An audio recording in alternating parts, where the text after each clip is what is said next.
Friends, good morning. This is Dr. Sumit Pahwa. I have to introduce myself because the moderator, I'll be introducing the speakers. So let me make a quick self-introduction and then I'll introduce the speakers. So I'm a company secretary, corporate lawyer, 27 years of experience. I'm also an MBA and a PhD. I'm currently the co-founder and CEO of Complinity Technologies, which is India's leading compliance software. And I'm also a senior partner with eMinds Legal, which is a boutique corporate law firm based in Gurgaon. Just a minute on Complinity and eMinds. So Complinity is India's leading compliance software, helping companies comply with all the laws which are applicable to them. So we cover more than 3,000 laws, more than 50,000 compliances under all the laws which are applicable to companies in India, be it corporate laws, tax laws, labor laws, DPDP, FEMA, all industry-specific laws for more than 100 plus industries. And we have clients like Oberoi five-star chains, Max Hospital, Artemis Hospital, Amaron's Battery, Panasonic, LG, and many more. We have some more than 1,500 legal entities in India using Complinity as a compliance software. Also, as I said, I'm a senior partner with eMinds Legal. eMinds Legal is a boutique corporate law firm comprising more than 70 professionals, good 35 to 40 company secretaries, strong secretarial team handling Companies Act and secretarial matters, including transaction advisory and all. Then a good 14, 15 people legal team handling advisory, opinion, IPR, transactions, and litigation, and an accounting, tax, and payroll team of chartered accountants handling the entire bookkeeping, TDS, GST, etc. So that is eMinds Legal. Introducing the speakers now. Happy to introduce Ankita Gautam. Ankita is a principal associate at eMinds Legal with around 10 years of professional experience in corporate laws, secretarial compliances, and FEMA matters. Her core areas of expertise include Companies Act, FEMA compliances, incorporations, transaction advisory, downstream investments, and fundraisers. So welcome, Ankita, to the webinar. Thank you so much. Yeah. Introducing Diksha. Diksha is a senior associate at eMinds Legal with over 7 years of experience in corporate secretarial and FEMA advisory. Her professional experience includes advising companies on Companies Act, FEMA, secretarial audits, board and shareholder compliances, and various regulatory filings. Diksha is also a key contributor to the Corporate Law Referencer, a leading book on Companies Act published by eMinds Legal, which has sold more than 10,000 copies in the last 10 years and is into its 12th edition. So hi, welcome Diksha. Thank you so much. Yeah. Now I'll briefly introduce the topic and then I'll hand it over to the speakers. The FLA return is not a new thing. It's an annual feature. It's a mandatory annual filing for Indian entities that have received either an FDI or they have made an ODI, that means foreign direct investment, or made an overseas direct investment in the current or previous years, and consequently hold foreign assets or foreign liabilities as on 31st March of any year.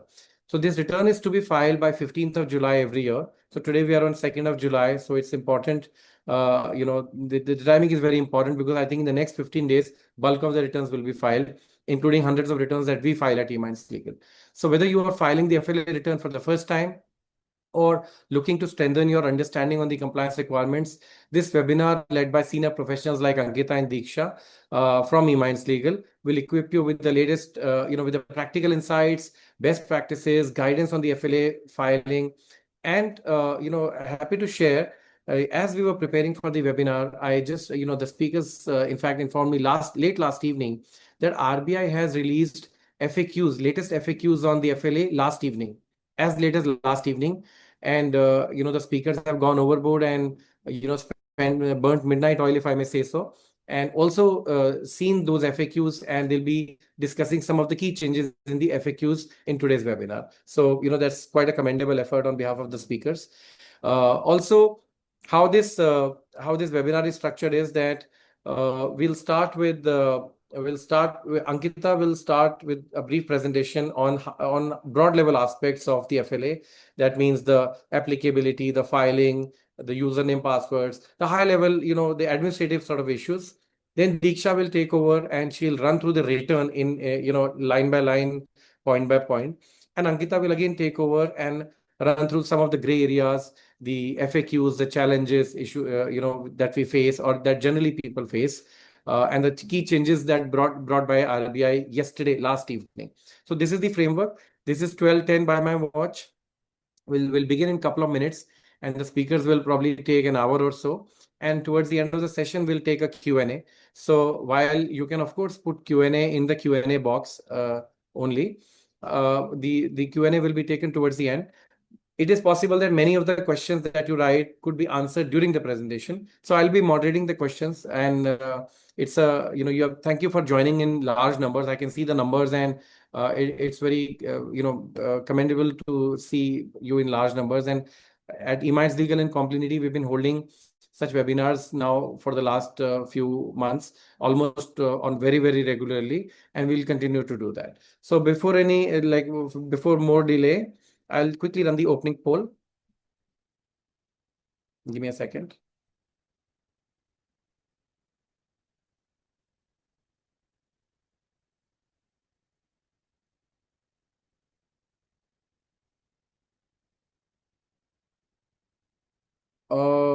Incidentally, the Complinity team, can you help me with the poll? I'm not able to see that option somehow in my login. Can you help me with the opening poll, please, Vikrant or Nandita? Yes, sir. Yes. So if you can please quickly tell us what describes you best. Are you an in-house company secretary or a compliance professional, or are you a PCS, practicing company secretary, practicing chartered accountant, or any other consultant? Or are you a general counsel or a legal team? Are you a CFO, finance, tax team, HR team, or others? Yeah. So Complinity team, I can't see the responses as they are filling in on my login. So the moment you feel, maybe we'll give 30 seconds more. The moment you feel bulk of the people have answered, you can please stop the poll, share the results, and then we move on to the webinar. Ankita, you be ready with your presentation. We'll start in a minute or so. Yeah.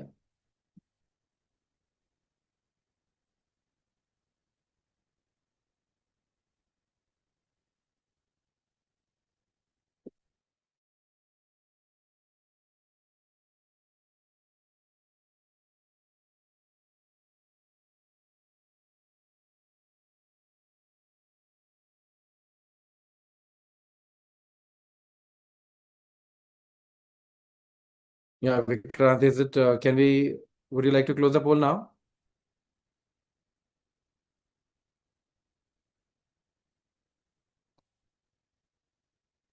Yeah. So 33% are in-house company secretaries or compliance professionals, 22% PCS. So a good 55% majority is either in-house or practicing company secretaries, compliance professionals.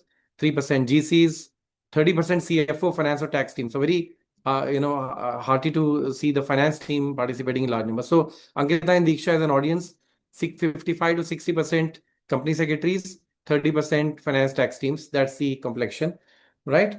So you can accordingly de-jargonize your presentation, make it very, very simple. Yet, of course, we'll be taking a lot of FAQs. So over to you, Ankita. You can unmute yourself and share your screen. Thank you, Sumit. Um,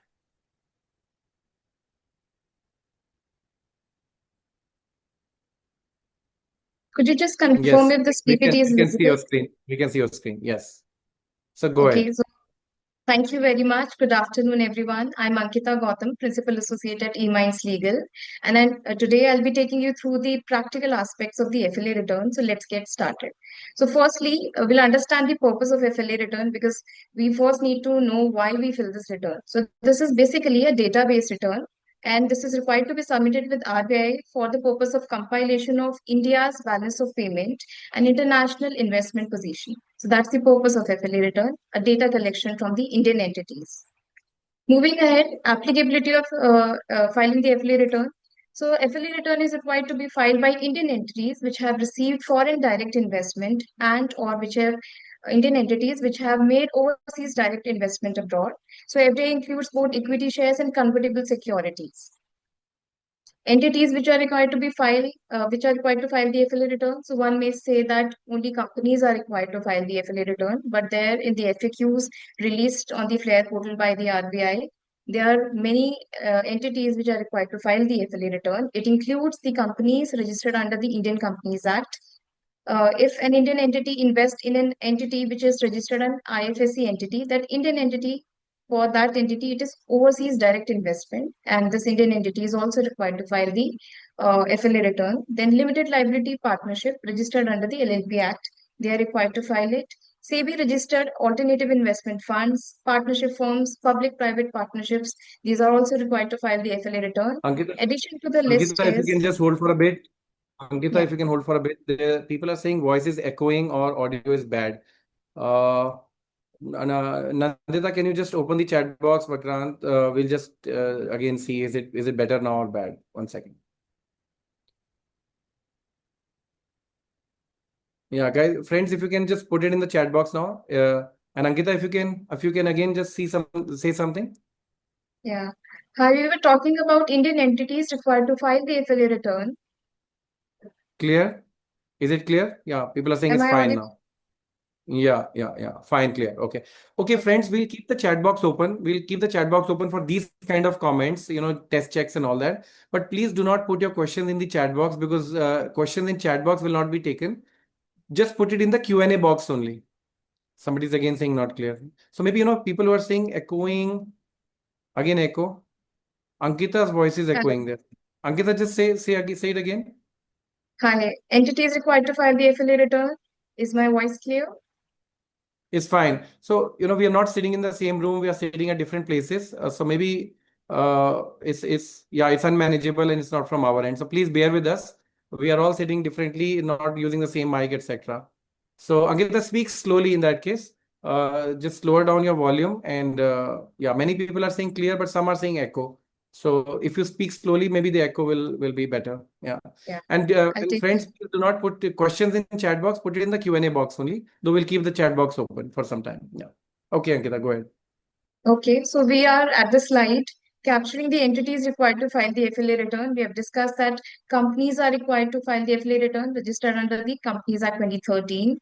LLP registered under the LLP Act are required to file the return. AIF are required to file the return. Partnership firms, public-private partnerships are also required to file the FLA return. There are two more addition to the list. An Indian entity which invests in an entity registered under IFSC entity, Indian Financial Services Center entity. For that Indian entity,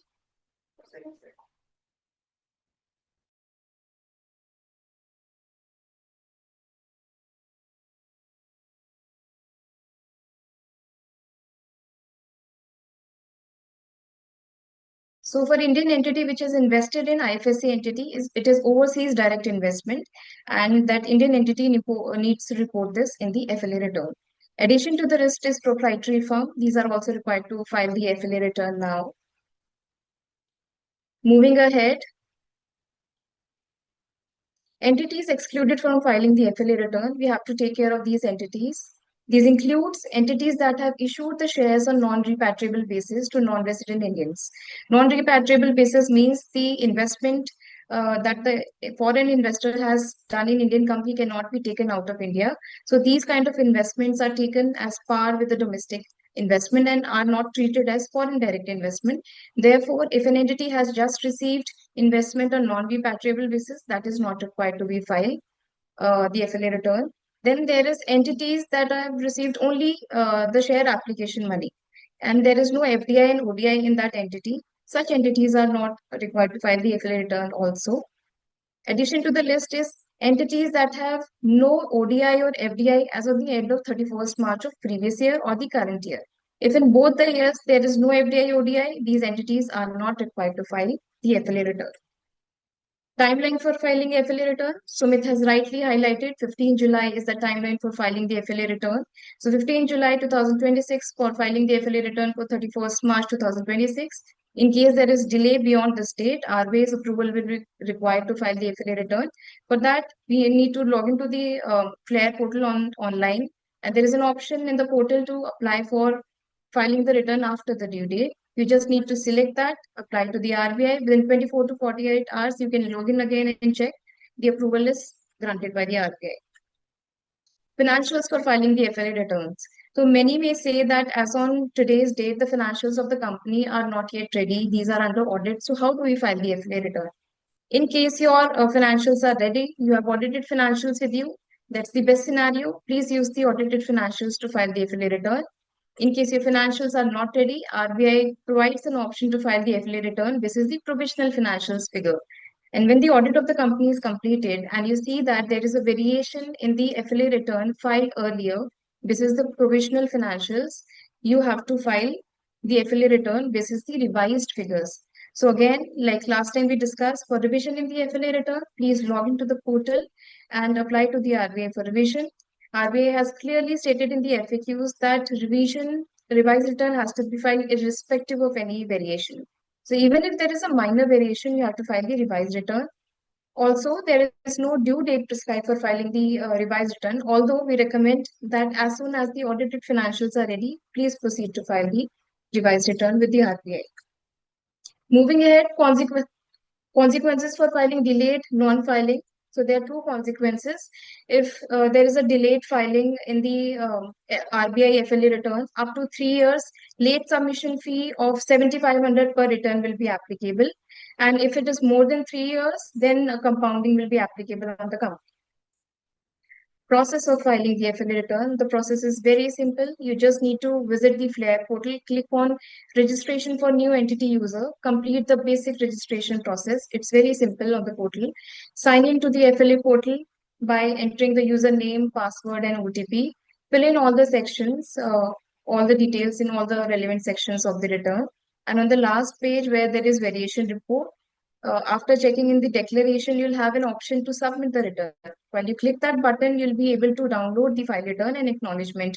Now, I would like to draw your attention here that while you're on the last page, you're submitting the return, please do save the acknowledgement because these acknowledgements will not be provided by RBI later if these are not saved. Neither these will form part of the login data of the company. You may later download the filed FLA returns, but the acknowledgement will not be available. Also, for alternative investment fund, the filing process is a bit difficult. They still have to file the Excel-based return. They need to write an email to the department, FLA return @rbi.org.in, ask for the latest Excel, and they'll get the Excel, fill in the data in that Excel, submit the return via email to the department, and that's the process for them. One more question may pop up that if after 31st March of the reporting period, if the SIN registration number of an entity changes, do we need to file the return with the latest registration number or the old number? So RBI has clarified this question and clearly mentioned that you have to see the status as on 31st March of the reporting period. So if as on 31st March, later the SIN has changed, so file the return or revised return basis the SIN as on 31st March, not the revised one. Moving ahead, the registration process on the FLAIR portal. So registration process involves logging to the FLAIR portal. You reach out to the FLAIR portal at flair.rbi.org.in. Click on the registration for new entities, fill the registration form, upload the required documents. These are very basic documents like authority letter, verification letter. Format is already there on the FLAIR portal. Submit the registration, and within 24 to 48 hours, the department approves the registration. So when the registration is completed and approved by the RBI, the authorized person as named in the authority letter would receive an email from the department capturing the username of the company and the first time password. So this password has to be changed within 24 hours. Now, when is registration required? There are two scenarios where registration is required on FLAIR portal. Number one is very simple, the first time FLA filing. When the applicability on the company is for the first time, like you have received the FDI or made ODI abroad in the financial year 2025-26, this is the first time filing, please first register on the FLAIR portal.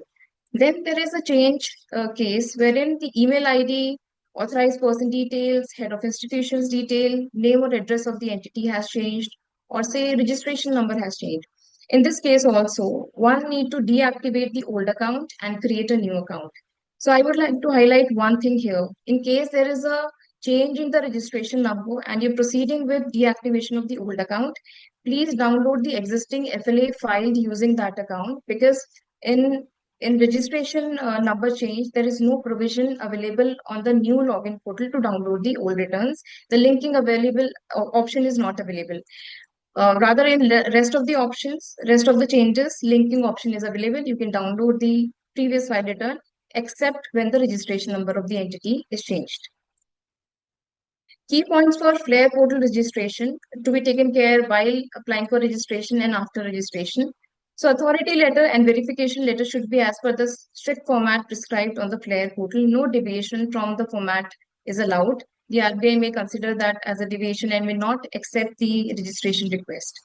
The second is self-attested copy of the PAN of authorized person is required to be attached with the authority letter. Do not miss out this. This is a common mistake that many may do.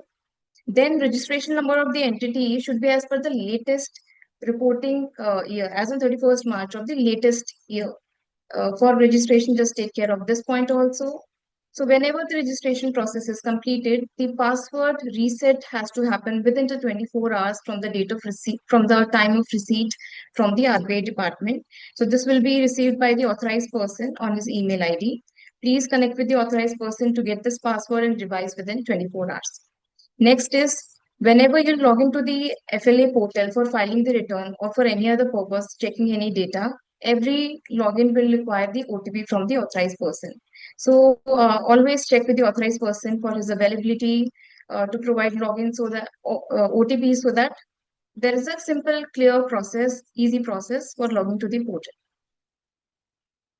Next is when to approach the RBI. There are certain cases where we need to approach the RBI by sending an email at FLAReturn@rbi.org.in. These includes the cases for deactivation. Like we have already discussed that in certain cases, the old account has to be deactivated and the new account then has to be created. This has to be done by sending an email to the department. Next is when one has forgotten the password, please write an email to the department. They'll provide the updated one-time password to the email ID of the authorized person of the company, and you can change that password, save that in your records, and log into the portal. Next is AIF filing. As we've discussed already, that alternative investment fund is required to file the FLA return basis the Excel-based filing. So they need to send an email to the department asking for the latest format, fill in the details in the Excel and submit that via email. Next is a case of revision in the return. So out of the 4 cases, this is the only case wherein there is no email required to be sent to the department. Rather, you have to log into the portal. There is an option available to revise the old return. Apply there, just click on the year that you want to revise, submit it, and within 24 to 48 hours, you can log in again and check.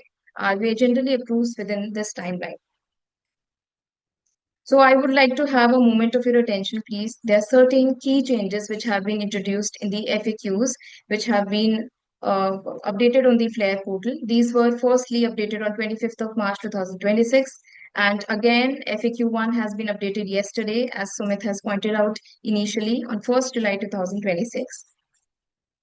So the key changes includes, earlier in the old FAQs of last year, it was mentioned that for applicability for filing the FLA return, one has to check the status as on the latest, as on 31st March of the latest year, reporting year.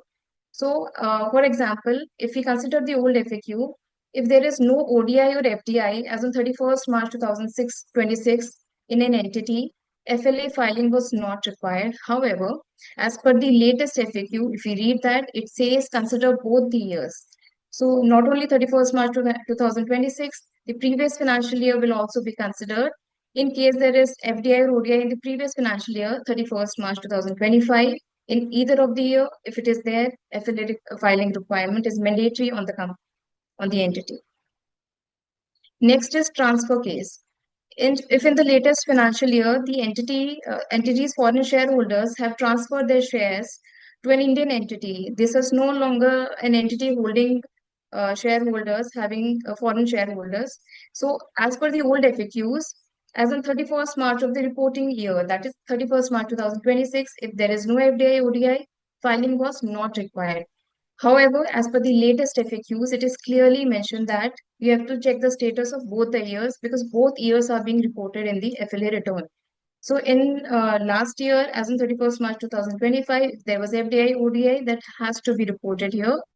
And transfer of shares is required to be reported under Section 3 under the column disinvestment. Next major change is email ID change.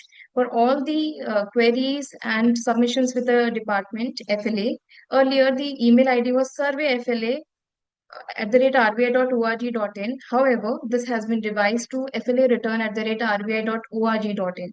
So while you'll be sending an email to the department for deactivation of the old account or maybe asking queries, please use the latest email ID. Otherwise, you may not get an answer from the department.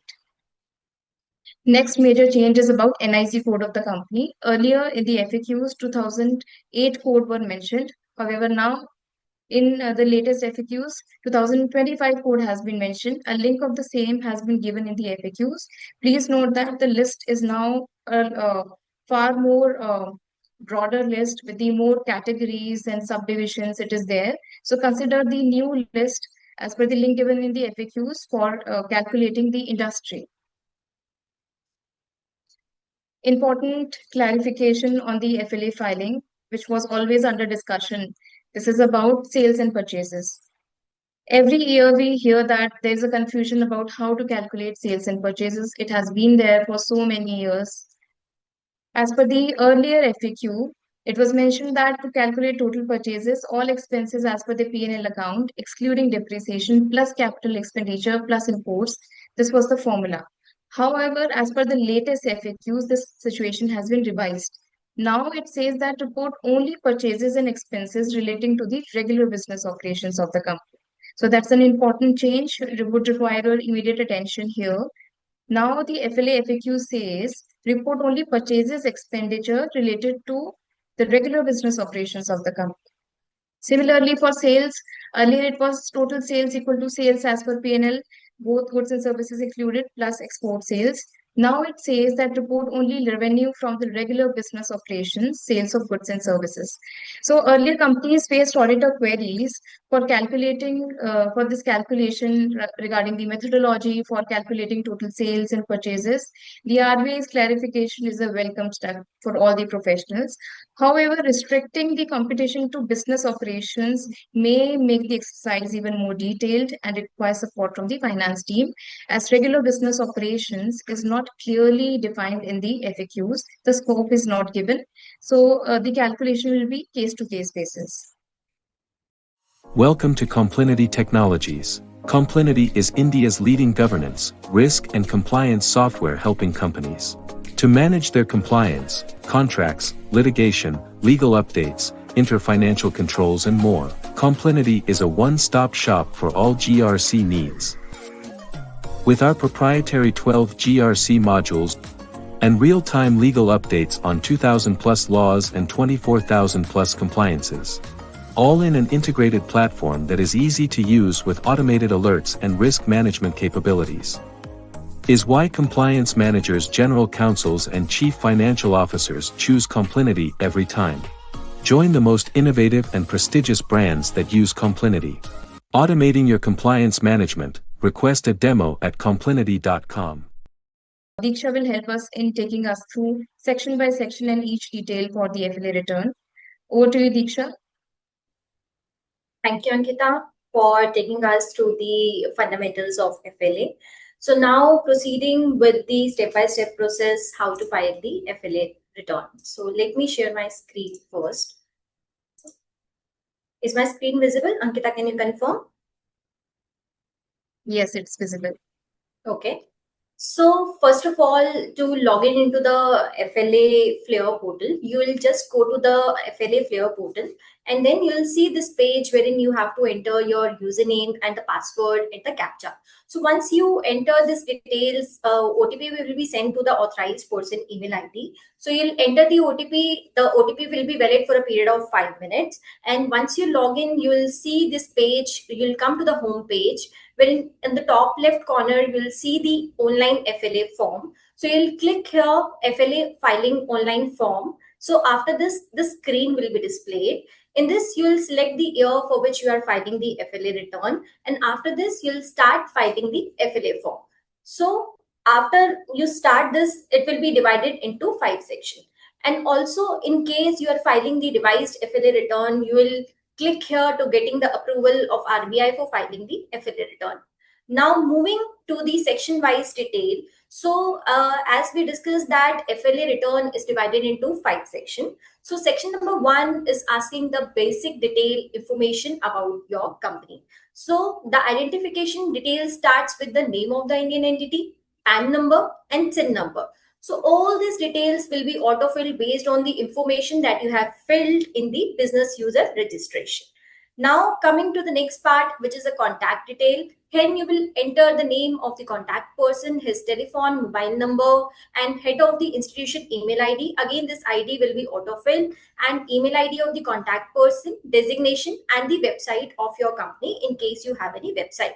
Now, who is the contact person? So RBI may communicate with this contact person whose details you will provide here in case RBI needs any clarification on the FLA filings. Next is the account closing date. So you'll select here the account closing date as in 31st March of the end of your reporting period. And then next, the nature of the business activity. So you'll select the nature of the business activity from the NIC list code, which is provided to you in the user manual. So in case the company is having more than one business, then you will select the business in which you are earning the majority of the revenue. Then next, it will ask whether your company is merged or amalgamated during the year. You have to select yes or no. In case you are selecting yes, then you will provide the name of the new company, which is merged or amalgamated, and the number of the companies merged. Then next, it'll ask you whether your company is listed or not. Then you have to select yes or no. After that, it will ask you to furnish the details of the share capital of your company. So basically, it will ask 3 categories. One is the ordinary shares, 1 participating preference share, 1 non-participating preference share. Here you have to enter the classes. So if your equity share is having, there are 2 categories of the equity share, one of the face value of 10, another face value of 100. Then you will write the classes here for both the years, the previous year and the current year. And then you will enter the face value in INR for both the years. In case you are having a number of classes more than 1, then it will be automatically come 0 here. Now, next, it will ask for the identification of the reporting company in terms of inward FDI. So you have to select among this drop down whether it is an associate of the foreign company. Like if your foreign company is holding between 10 to 50%, then your entity will be the associate of the foreign entity. Then whether it is a public-private partnership or is it a subsidiary of the foreign entity or special purpose vehicle or other. So you will select the category of your entity from this drop down. After that, it will ask you the type of company, whether your company is financial, other financial company or others. So after this, it will ask whether your company is asset management company or not. So asset management company is those which is managing the assets, like I am managing the share and I'm investing in the share capital. So that is an asset management company. Whether next point is whether the company has technical foreign collaboration. I have to select yes or no. And then whether the company has any business activity during the latest financial year. Again, I will select yes or no. So this is a basic detail in section 1, which is asking the details about the company. Now moving to the next section, which is the details of the paid up share capital of your entity. So this is section 2. In the paid up share capital of the Indian entity, you will see that paid up share capital is divided into 3 categories. One is the ordinary share, one is the participating preference share, and non-participating preference share. So why this is divided into 2 categories, the kind of preference share? Because under the Companies Act, we see that there is only 2 categories of share, one equity and other preference shares. But as per for the FLA filing, the department considered non-participating preference share as a debt security. So that is why it is asking that to provide the detail in different category, whether your shares are participating and non-participating. Now, what is participating preference shares? So if the preference shareholders are having right to get the surplus in the dividend or in the profits, then they will be participating. If they are not having the rights in the surplus or the dividend, surplus profits or in the surplus dividend, then they will be the non-participating preference shares. So here you will enter the shares in actual for both the previous year and the current year. So example, in your company, you are having 1 lakh shares total in your paid up share capital. So 1 lakh will be entered here, and then the amount in INR. So if the paid up share capital is 1 lakh and the face value is 10, then you have to enter the amount of 10 lakh in the amount in INR. Then after you provide the basic paid up share capital details of the company, you need to provide the non-resident holding. Why we are providing the non-resident holding? Because under this FLA return, we need to see that how much the percentage the non-resident is holding in the entity. Again, it divided into two parts. One is the equity, the non-resident shareholder, how much equity he is holding.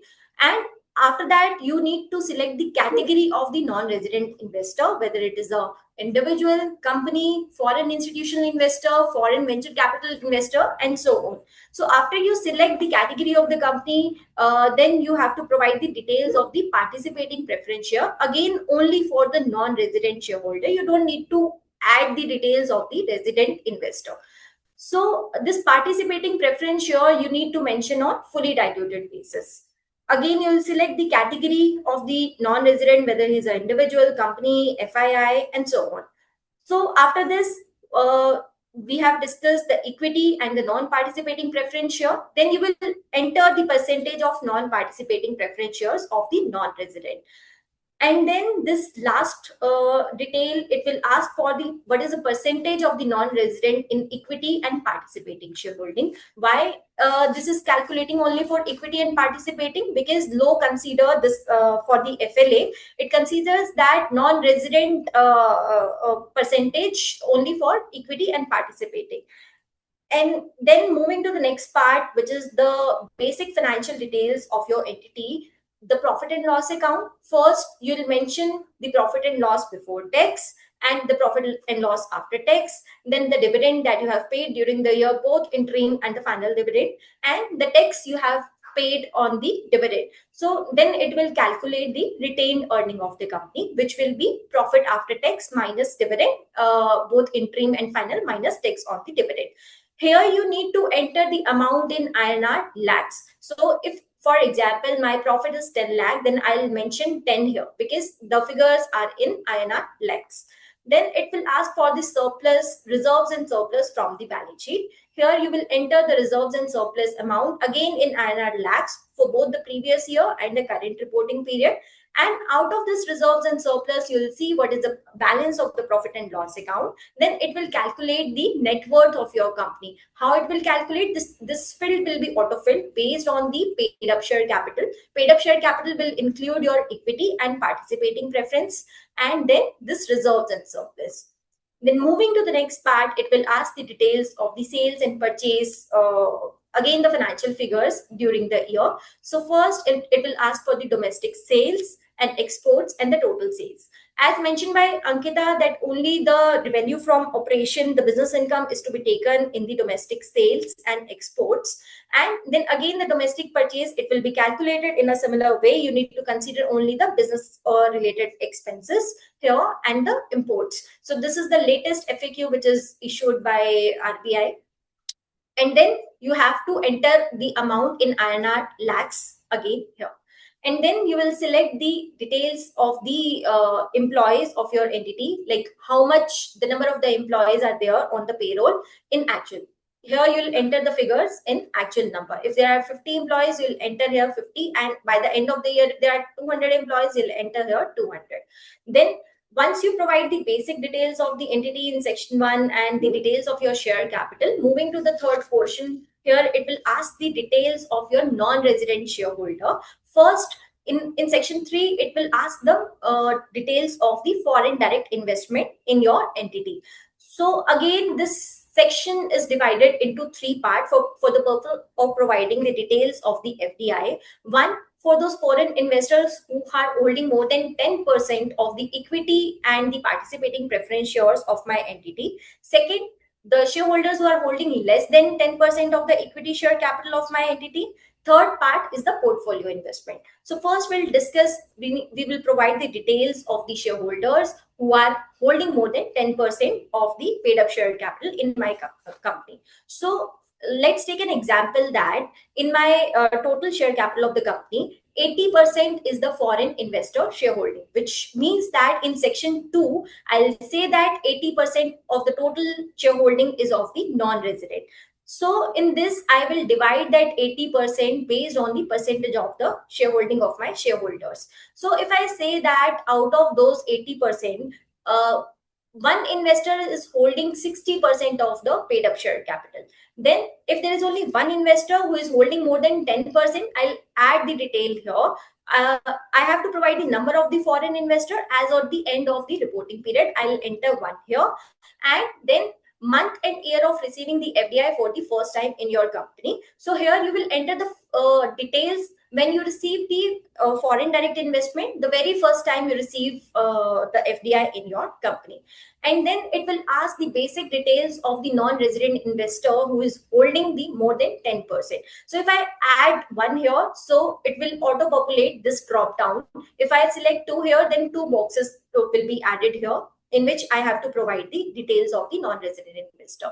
So first I have to mention the name of the non-resident company and the individual, and from which country. In my example, if I say that one investor is from US who is holding 60%, I'll add the name here and I'll add the country. In my example, I have taken US, so US will be added here, and then the percentage of the equity and participating preference shares, as I have taken the example of 60%, it will be mentioned here in the current year and the previous year.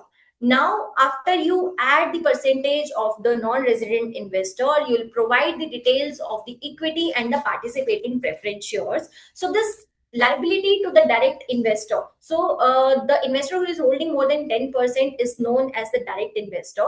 This liability will be auto-calculated here based on the percentage and the paid up share capital you have entered above. And then it says that claim of the non-resident investor. So if somebody has invested in my company from outside India, then it will come here.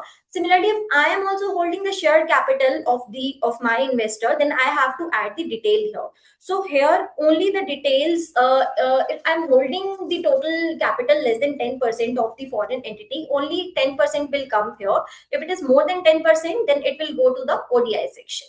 Then coming to the next part, which is the details of the other capital. So whatever other liability the foreign director, like if the foreign investor has also invested in my CCDs, apart from the equity and the participating preference shares, then it will come here. For example, the non-participating preference share, it will come in this section, liability to the direct investor.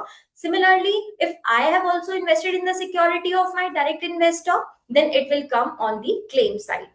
And then if there is any disinvestment during the year, if any shareholder has transferred his share or the company, the share has been bought back, then it will cover under this detail in the disinvestment.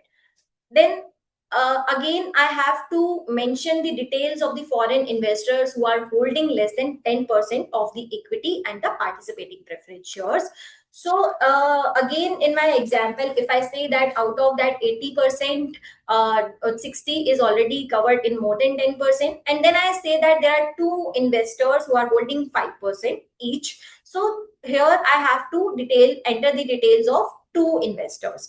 Earlier, we were mentioning the name of the foreign investor. Now we'll not mention the name. We have to add the number of the countries, and we need to provide the detail for each country.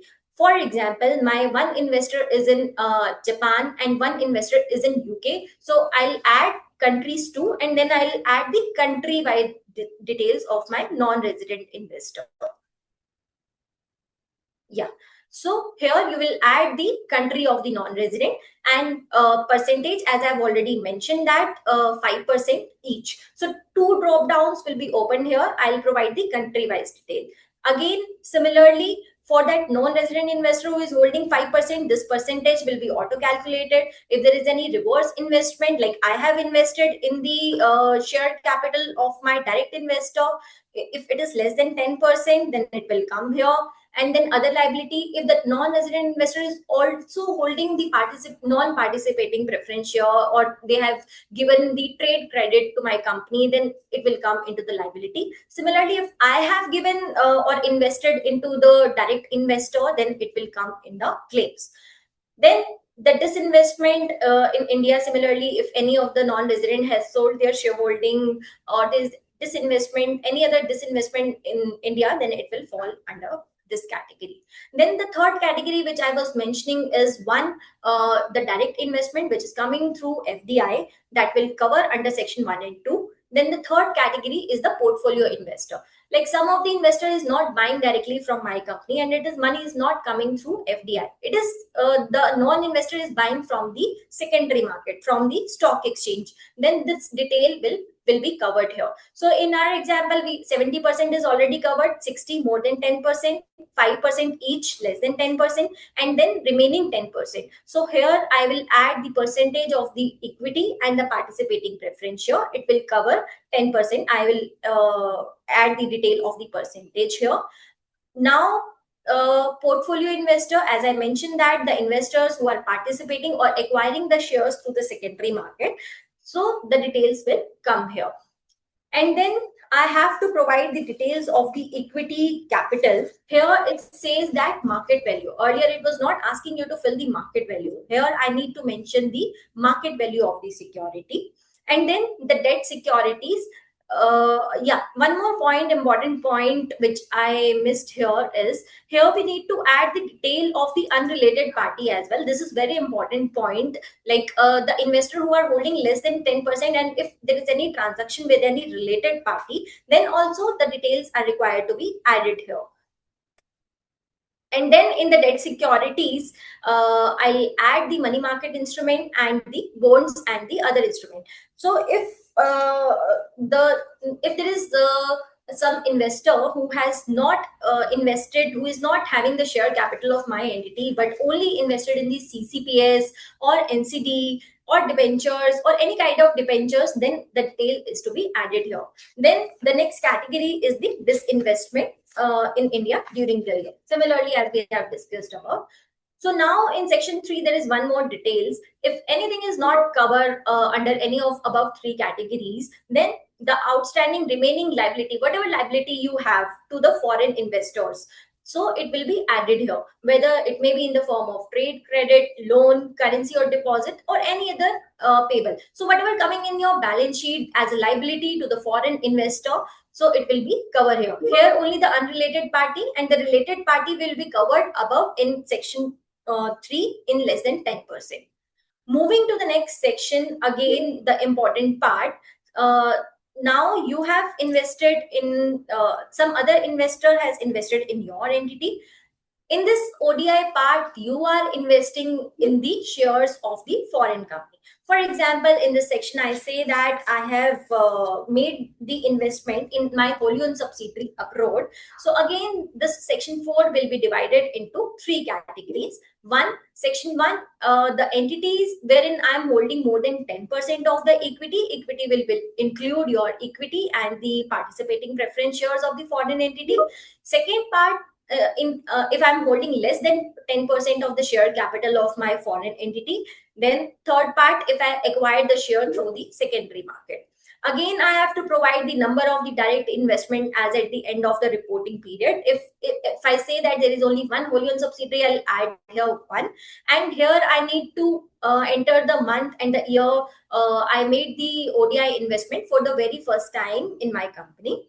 And again, in more than 10%, it will ask me all the details of my entity wherein I have made the investment. It will ask the name of my entity and the country in which I have invested.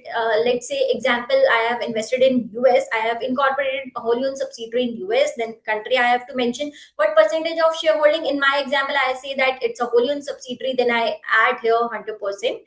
And then after that, I need to provide the details of the capital structure and other details of the entity in which I am making the investment. So here, the important point of consideration is I have to add the amount in foreign currency. I'll not mention the amount in INR. Many people get confused here and they put the INR amount. I have to add the amount in foreign currency here. And then I'll add the reported foreign currency. In my example, if I say I invested in US, then dollar will be added here. Again, it will ask the total equity share, what is the paid up share capital of my entity in which I have made the investment. And it will ask me then what percentage, not the percentage, what amount of investment I am holding in my DIE at face value. I'll add here the amount in not in INR, in the foreign currency. For example, if I have invested $1 lakh in the foreign entity and the total investment is $1,50,000 US dollar, then $1,50,000 will be added here and $1 lakh will be added here. I'm taking this as an example. Don't consider the 100% shareholding. And then I have to provide the reserves and surplus, and this is of the foreign entity. And out of this reserves and surplus, how much is the profit and loss percentage? And then it will calculate my net worth. This will be auto-filled. Then I'll add the exchange rate. This exchange rate is to be added as on 31st March. And then I'll provide the total sales figures. As we have discussed earlier, this definition has been changed for both FDI and ODI. I'll add the details of the total sales of my foreign entity, and I'll add the details of the total purchase of my foreign entity and how much is the total investors on the payroll of the foreign entity. And then similar details, the type of the share capital, I need to provide this claim. Here, this claims will not be auto-filled. I have to manually enter the claims of the foreign investor. So there is a formula that is given in the user manual. So it is further divided into two parts. If I am a listed entity, then the closing market price as on 31st March, I have to take as a closing price, market price of my equity, my percentage. And if it is an unlisted entity, you need to see the user manual for calculation of the market value. So this is the my investment in the foreign entity. Similarly, there is a reverse investment. If foreign entity also holds shares in my entity, then it will cover here. And then other capital, similar treatment, like if there is any other claim, I have in this section only the equity and participating preference share will come. Here, if there is any other form of investment not in equity except equity and participating, if there is non-participating or debentures, then I'll add here. And the liability to the direct investment, there is a reverse investment. Like if my foreign entity has invested into my entity, then it will cover here. Then the disinvestment abroad during the year. And similarly, I have to provide the number of the countries in which I am holding investment and in which my percentage is less than 10%. For example, I have made the investment in 3 countries. So country-wise detail is to be provided here. So 3 will be added here. So 3 drop-downs will be open here. I'll need to provide the country-wise detail. One, I take example US. So US will be added here. What percentage? I take an example of 9%. So because the details provided here is less than 10%. So if I say in first example, it is 9%. Again, I'll add the details of the claims market value will be added here. Liabilities and the other capital which include the capital other than equity and participating, and the liability of the direct investment, and similarly the disinvestment made during the year. And then the third category is the portfolio investment. If I buy it through the stock exchange, then it will be covered here. And then again, I have to add the value of the equity at the market value again for the portfolio investment, and then the debt and the money market instrument. If it is not covered in any of the above 2 category, it will be covered here. And then the disinvestment. Again, in this section also, in section 2, I have to add the related party also. If I have not made the investment directly into the but I'm directly into the subsidiary, but it is through the related party, then the details will be covered here. And then the last in the other investment is the outstanding claim on the foreign unrelated liabilities. So if I have given the trade, credit, loan, other currency or deposit or other receivables, so it will be added in the other investment. So now we have covered the details for section, the basic details and the financial information, FDI, ODI. So section 5 is the last section, which will be autofilled based on the information that you have filled in section 1 to 4. So the previous year figures will be added here, and the current year figures which you have filed in the current form will be covered here, and it will show you the percentage of the variation, like what figures that you have filed in the last year and what figures you have filed in the current year. It will show the percentage of variation here. After that, you will confirm this amount yes or no, whether if you accept the variation, you will select yes, and then you will submit this form to RBI. And also you can select the preview section to check and download the form and check in detail. So after that, you will submit and the acknowledgement will be generated. So here we cover the form filing part. Now, again, would like to hand over to Ankita for the next presentation part. Ankita, over to you. Thank you, Diksha, for the wonderful presentation on section by section detailed analysis of the FLA return. So we'll go through some other part of the PPT also. Diksha, can you confirm if this is visible to you? Yes, this is visible, Ankita. So we have extracted certain FAQs from the FLAIR portal that are the key takeaways for everybody, for which we require your attention. So we'll go through these FAQs. These are the major FAQs we can consider. What is foreign direct investment in India? So this is a question in the FAQ. We have kept the question number same, and we have mentioned from which set of the FAQs we have taken this answer. So Indian entity which has issued shares to non-resident entities and received FDI under the FDI scheme that has to be reported under Section 3 of the FLA return. If the investment is less than 10% of the total equity and participating preference share capital of the Indian company, that has to be reported under Section 3 under less than 10%. Under FDI 1.b, if it is more than, if it is less than 10%, it is to be reported under 2.b DI, and if it is more than 10%, it is reported under FDI 1.b. So if the reporting entity holds less than 10%, it is foreign direct in the foreign direct investor. For example, that foreign entity is holding shares in my Indian entity, and the Indian entity is holding shares in the foreign entity. This is a case of reverse investment. If this investment is less than 10%, this is to be reported under reverse investment under Section 3. Moving ahead, what constitute other capital component of the FDI? There is general confusion around what constitute the other capital component. So the RBI has cleared it that with a foreign shareholder holding more than 10%, you have to report under Section 3, trade, credit, loan, debentures, non-participating share capital, other accounts receivable, under the other capital receivable or payable for more than 10% holding. And in case there is any shareholder, foreign shareholder holding less than 10%, then report it under the less than 10% the capital, which will involve the same things. However, one addition here, if there is a foreign related party and the company has any receivable or payable with such entity, you have to report that in less than 10% under other capital, receivables and payables. Moving ahead, what are definitions of foreign subsidiaries and foreign associates? This is a general question which has always been raised because there is a confusion in the FAQs and the form outlay that's there on the FLAIR portal. So the FAQ says clearly that if non-resident investor owns more than 50% of the voting power or equity capital, or if it holds with the subsidiary combined, then that is a case of foreign subsidiary. However, if you look at the content of the form, it says that for subsidiary foreign entity, it says that single foreign investor holds more than 50% of the equity. So this is a confusion. So however, we'll recommend to go by the revised FAQs.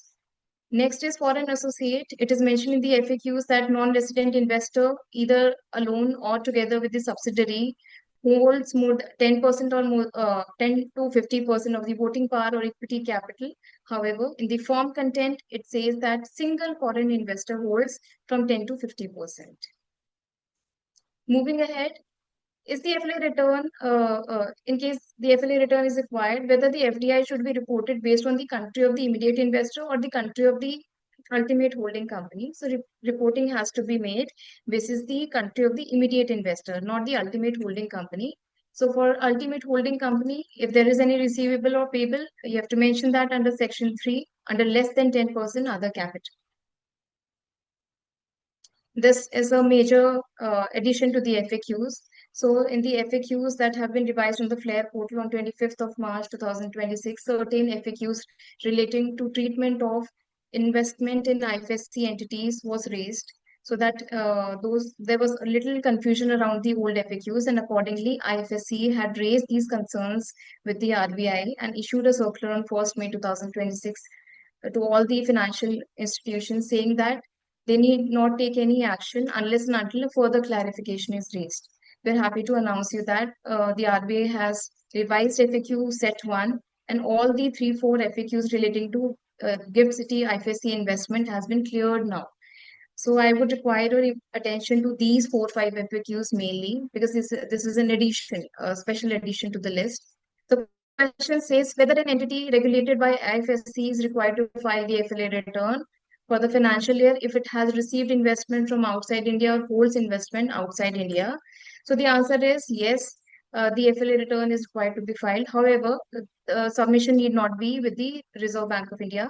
IFSCA may come up with their own mechanism of how these are to be reported. Next is, if a foreign entity established subsidiary in IFSC, what investment will be classified as foreign direct investment, and will FLA return be applicable to the subsidiary? So investment in IFSC subsidiary is treated as inward FDI, foreign direct investment. Such subsidiaries must file the FLA return as per the IFSC instructions and are not required to file the return with the RBI. Next question, an Indian entity, say entity A has made an investment in entity B, which is regulated under IFSCA.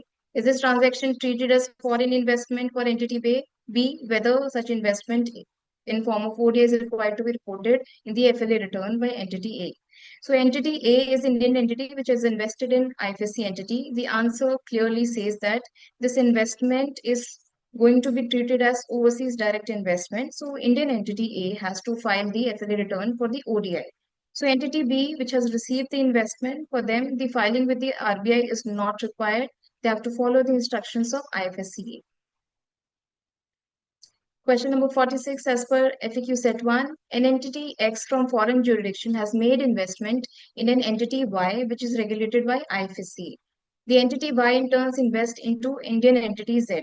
Is this transaction treated as foreign investment for entity Z, or what will be the reporting requirement in such cases?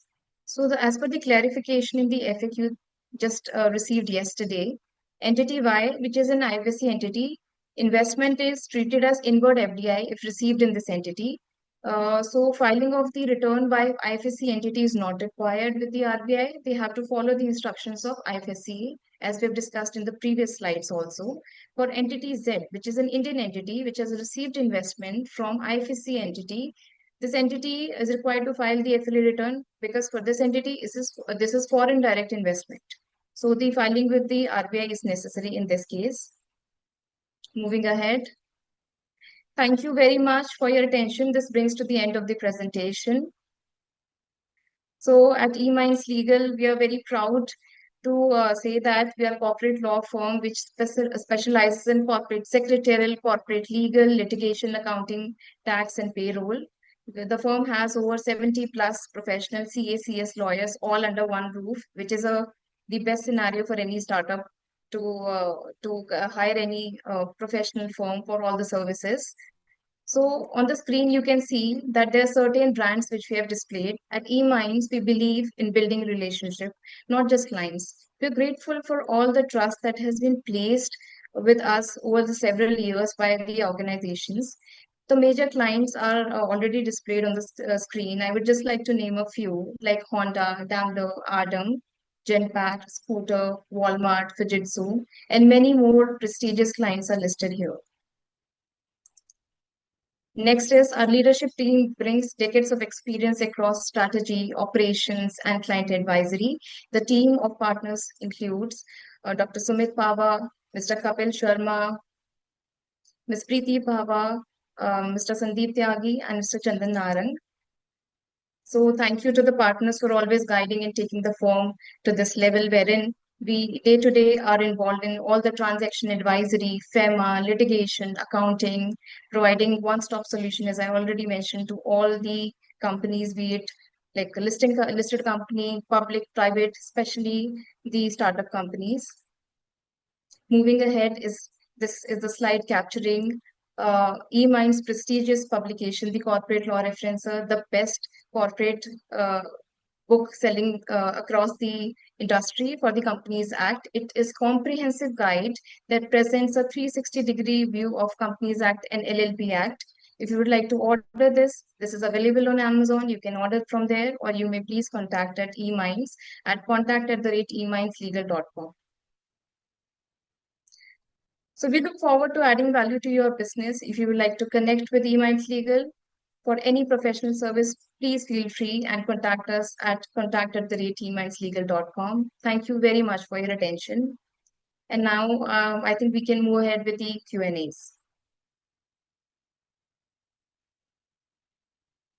Yes, Sita, thank you very much.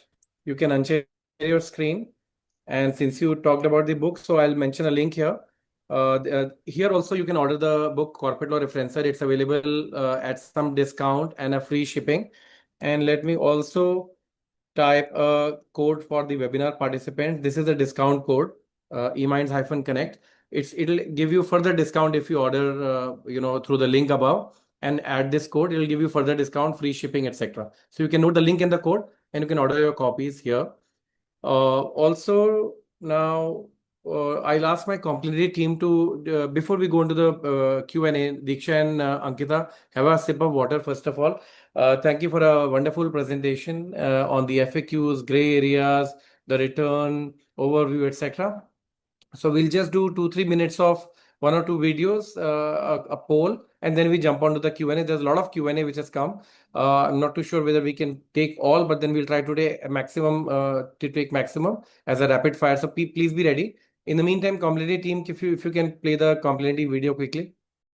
Welcome to Complinity Technologies. Complinity is India's leading governance, risk and compliance software helping companies to manage their compliance, contracts, litigation, legal updates, inter-financial controls and more. Complinity is a one-stop shop for all GRC needs. With our proprietary 12 GRC modules and real-time legal updates on 2,000+ laws and 24,000+ compliances.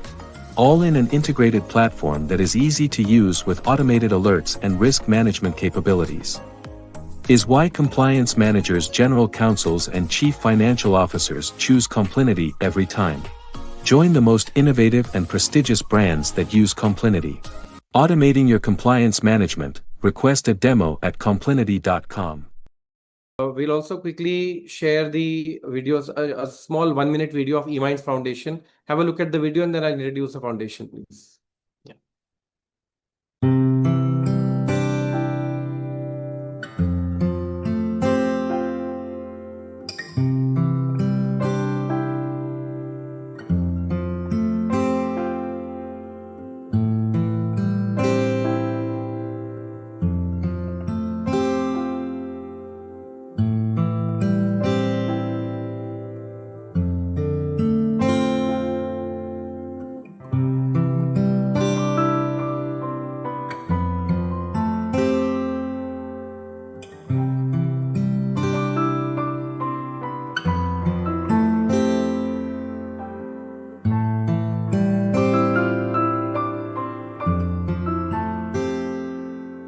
So eMinds Foundation, let me introduce eMinds Foundation is the latest venture of eMinds Legal, where it's a Section 8 company. It's an NGO, and it has got more than 3 years of track record.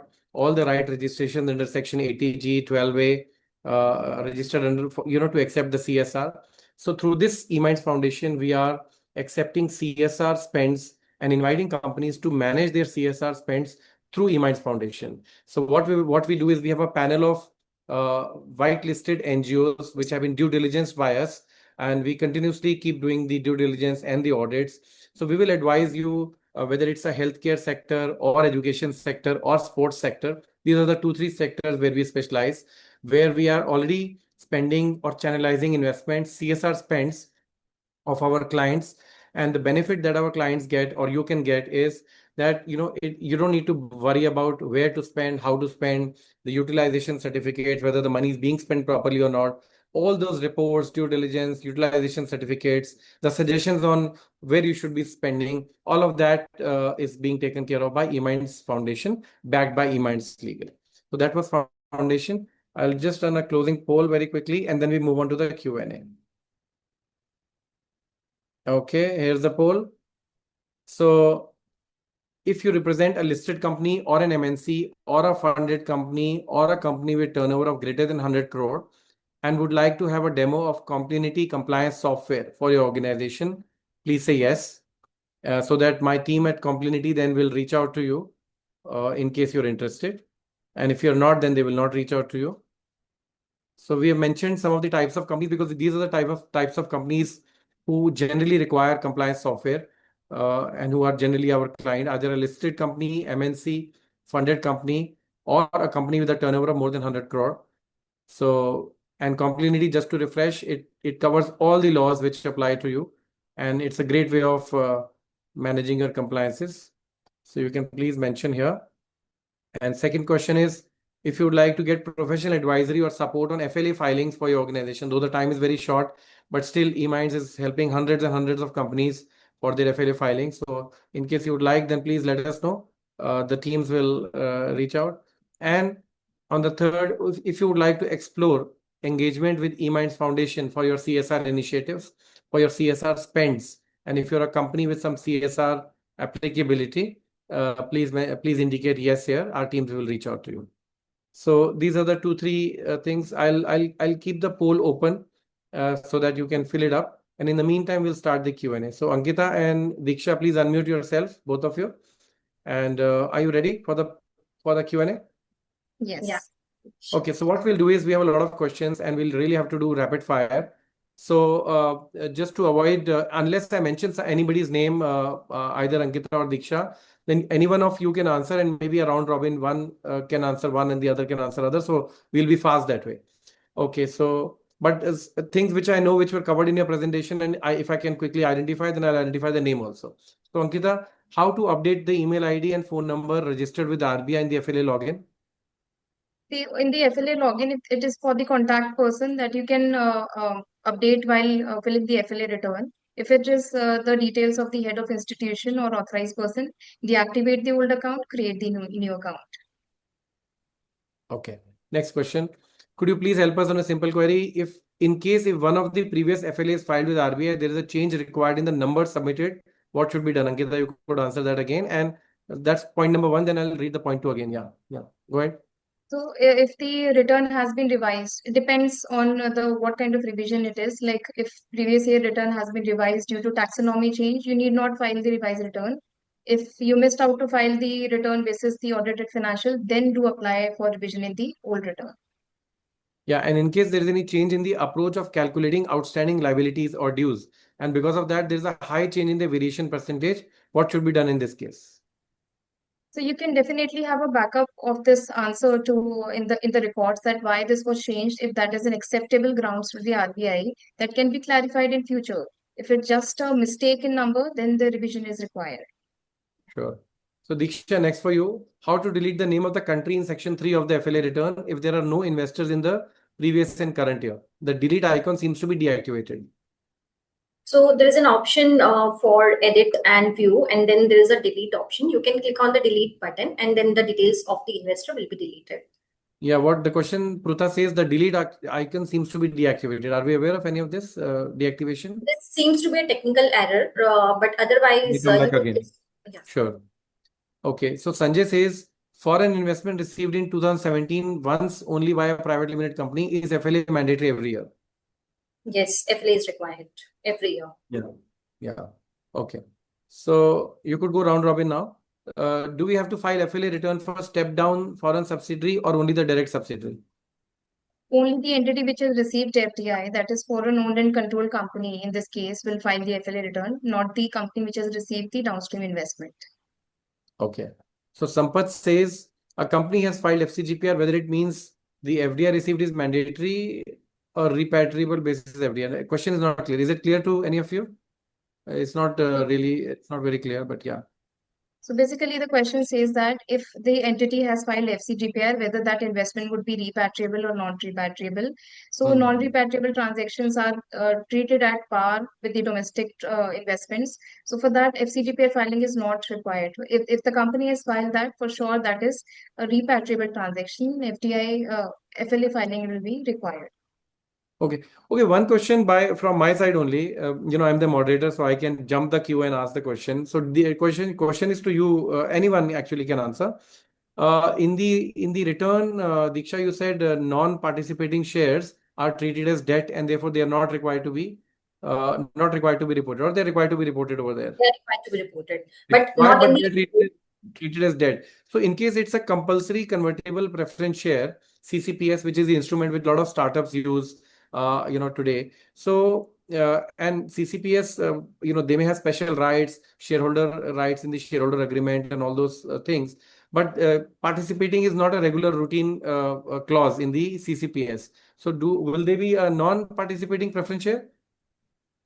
Yeah, so it will depend on the terms of the issuance. So in the preference share, we'll mention specifically whether the shares are participating or non-participating. So if the term says that they are non-participating, then it will be treated as non-participating. Yeah, the only criteria you are saying is whether they can participate in the surplus after the dividends are paid or not, and then otherwise they are non-participating. Yes. So there are two Okay. criteria: one in the surplus in the profits and surplus in the assets. Okay.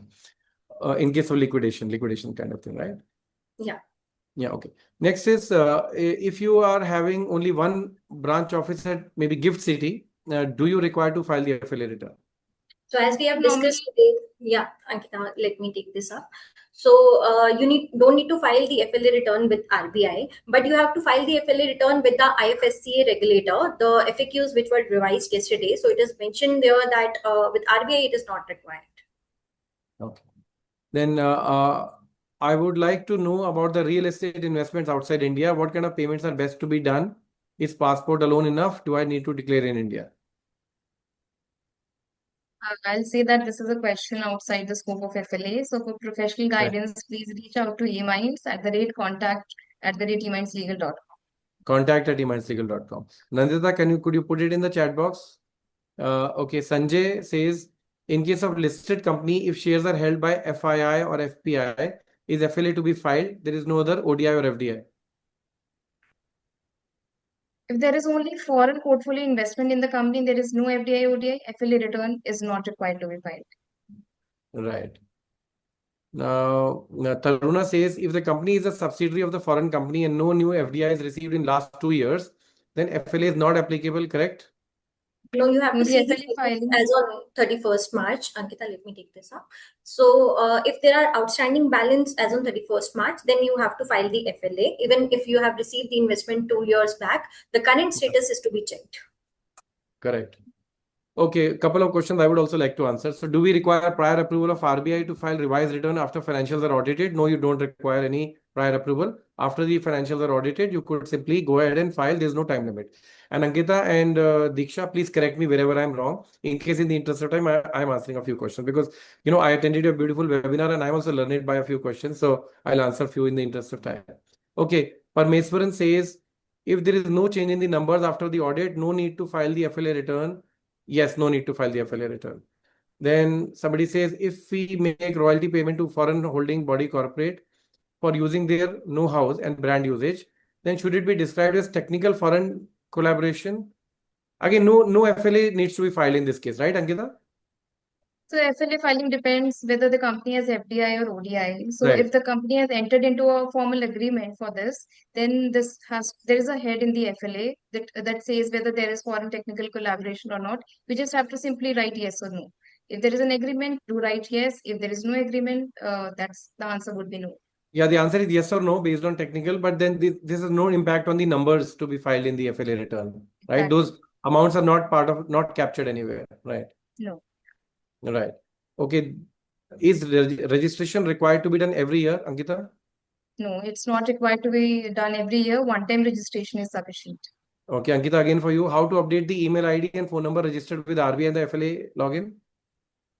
Email ID and contact number, if it is of the contact person, you can edit in the form. If it is of the head of institution authorized person, please deactivate the old account and create the new login. Right. Revised return is 30th September the deadline or not? No, it's not the deadline. You could file it anytime. Santosh says, I think if you send an email, AD Bank will merge. No, not very clear. Okay, I'll just delete this question. Now, is FLA required to be filed if the shares are held on a non-repatriation basis? Diksha. No, the FL. Sorry. Yeah. So if it is filed on non-repeatable basis, then FLA is not applicable. Yeah. So in case of FDI, you need to file FLA. Okay, Ankita, do we need to change password every year if there's no change in details? So every year your password has to be changed after you file it for like after 1 year, the password is kind of old password. It prompts to change the password. So no hard and fast rule though, but the system prompts to change the password, so it has to be updated. Okay, Ankita, once more. So I think you covered this in your PPT, but if a company is changed from private to public in Feb 26, and what is the procedure? Like, do they need to deactivate the old account or what do they do? Yes, because the SIN of the company will be changed. You have to deactivate the old account, create the new account. Before deactivation, save all the filed FLAs from the portal. Okay, Diksha, can we file FLA return on backdated basis if we forget to file earlier? So here you need to take the approval of RBI and also the penalty provisions may applicable if there is a delay in the filing. Okay. So tell me, if they file by 15 July and then the audited statements come and then there is a variation, then they can file it without any restriction. But if they do not file the original by 15 July and now the audited comes and then they want to file say by 31st July or say August, then you're saying it'll be not, the system will not allow them to submit the return? So it will allow, basically, if the delay is more than 3 years or there is a 3 years is different. No, the questions, it says that they forgot, say on this 15th July, they forget, but they remember after 1 month, 2 months, 3 months, 6 months, then they can still go ahead and file it, right? Yes, they can file on the portal. The only thing is that they have to pay the late submission fees. Yeah, so will the system mandate them to pay the LSF or it's a voluntary, like they have to proactively pay it? No, it will mandate you to pay the Mandate. LSF. Okay. Yes. But if it's a revised return, then the system will not mandate anyways, right? For revised return, there is no penalty. Even Yeah. if you don't file it, there is no penalty for that. Okay. So Diksha, again, under the form section 3, all the numbers to be reported need to be belonging to transactions other than domestic one. That is only such numbers belonging to foreign current transactions. Is that right? So in section 3, you need to provide the details of the foreign investors, like how much percentage of shareholdings they are holding in the entity. So only the FDI details will be mentioned here. And there are 3 categories which we have discussed in this slide, that more than 10%, less than 10%. So all those details will be mentioned there. Okay. So as per the new updates, do we have to file 2 years data, current as well as previous? Ankita? So we always used to file 2 years data. So 2 years now only. we'll file the data with the revised FAQs. So if it says use NIC code 2025, use it for both the years. If it says that sales and purchases calculation has changed, change it for both the years. Right.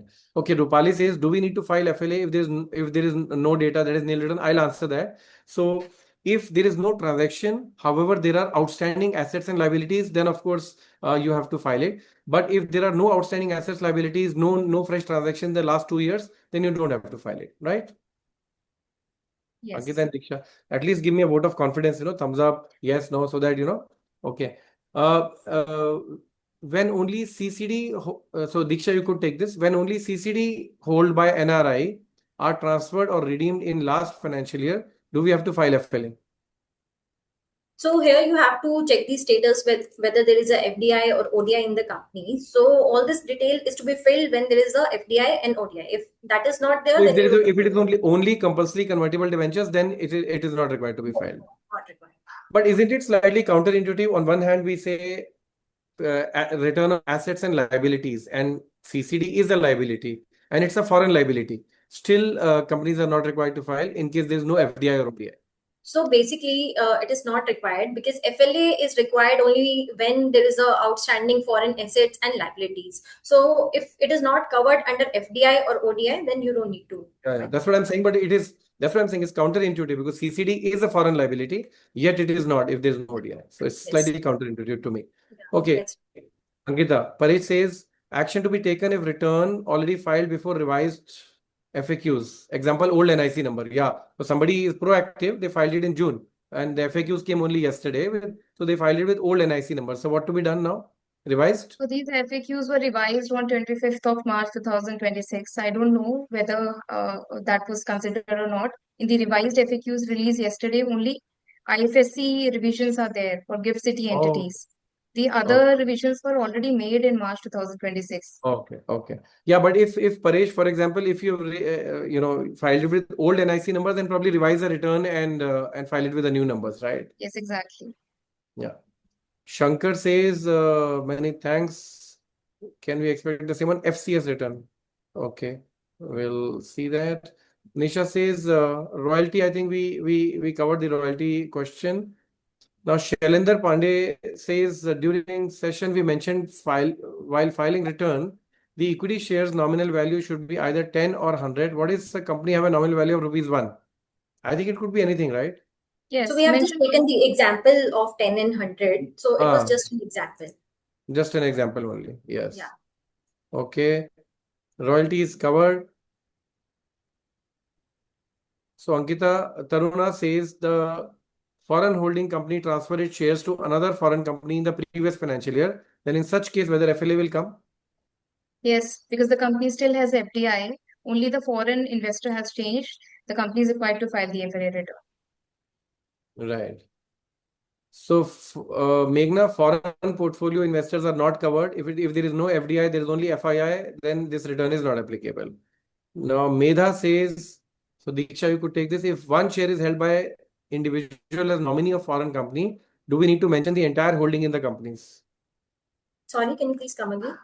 If one share is held by individual as nominee of a foreign company, so then what is the treatment of that one share? Will it be treated as a foreign liability or if it's an Indian individual holding one share, what's the treatment? So if it is a foreign nominee shareholder, then you'll add in less than No, Indian nominee shareholder. So let me just add facts to the question. Indian, it is not required. But if it's an Indian shareholder, suppose I am the shareholder of one share, 99.9% held by the foreign, say, another body corporate, and I am holding as a registered owner, where the beneficial ownership is outside. So shouldn't this be reported? Yeah, Ankita, can you take this up?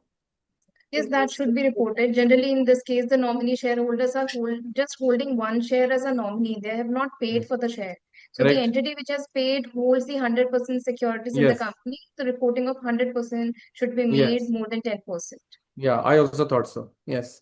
Okay.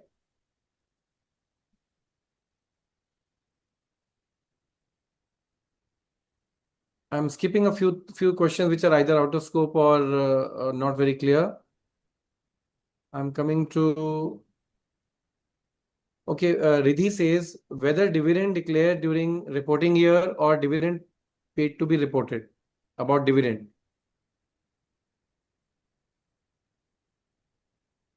Whether dividend declared during reporting year or dividend paid, what is to be reported, Ankita?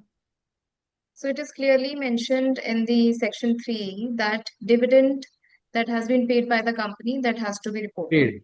So it's paid, Yes. not just declared, but paid by the company. Yes, That's how the tax on the dividend also has to be mentioned, because after payment only tax on dividend comes in picture. Okay. Okay. I'm scrolling down. And if I'm saying Sangeeta here, if a company is merged with another company and not doing any business in its individual capacity, whether FLA return is required to be merged.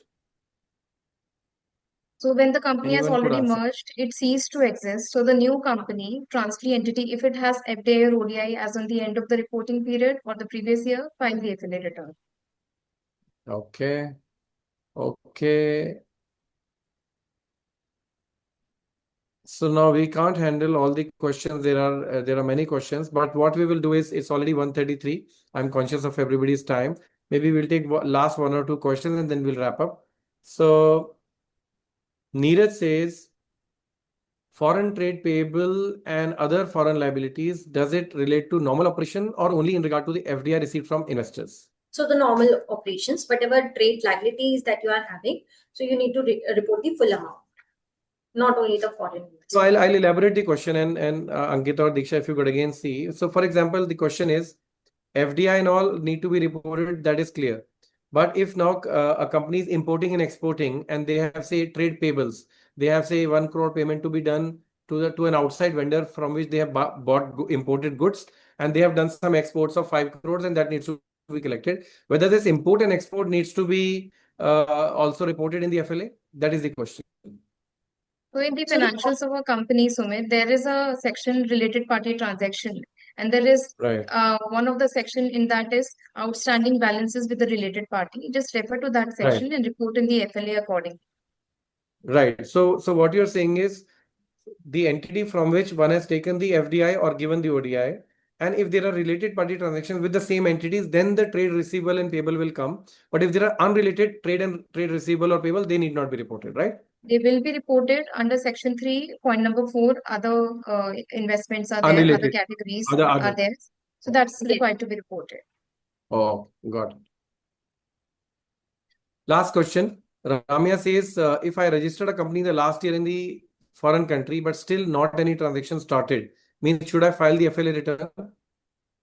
If there is a foreign subsidiary and you have invested in that company, irrespective of the fact that whether that entity is operational or not, if there is ODI in your books of accounts, please do file the FLA return. Got it. Okay. I am conscious of everyone's time. It's lunchtime and we are standing between the lunch and everyone. Thank you, everyone, for attending this forum in such large numbers. Thank you, Diksha. Thank you, Ankita, for sharing your expertise here. Thank you, eMinds Legal. Thank you, Complinity, for all the resources and all the expertise and all the guidance. Thanks to everyone, and we'll keep coming. And the questions which remain unanswered, I'll request Ankita and Diksha if you can again compile a document, make an FAQ, and we can share this document with all the people who are registered for this webinar. It'll add, I think, great. So while RBI may release 20, 30, 40 FAQs. If we can release a few hundred, based on the questions of the participants, it'll really add some value. Sure, Sumit. Yeah? Sure, we'll definitely do that. Do I take this as a commitment Yes. from Yeah. Ankita and the? Okay, it's a commitment before hundreds of people. So on record. Okay. So on that note, thank you very much. This is Dr. Sumit Pava. And also one last thing before we sign off. There's in the chat box, there's a last link is connect with Sumit. So I'm a very regular writer on LinkedIn on matters of emotional intelligence and leadership. That's the area where I did my PhD in, and happy to be connected with you. So please connect with me on LinkedIn, and we'll look forward to having you back on the webinars also. Thank you very much. Bye. Thank you very much, Sumit. Thank you so Bye. much. Thank you so much. Welcome to Complinity Technologies. Complinity is India's leading governance, risk and compliance software helping companies to manage their compliance, contracts, litigation, legal updates, inter-financial controls and more. Complinity is a one-stop shop for all GRC needs. With our proprietary 12 GRC modules and real-time legal updates on 2,000 plus laws and 24,000 plus compliances. All in an integrated platform that is easy to use with automated alerts and risk management capabilities. Is why compliance managers, general counsels and chief financial officers choose Complinity every time. Join the most innovative and prestigious brands that use Complinity. Automating your compliance management, request a demo at complinity.com.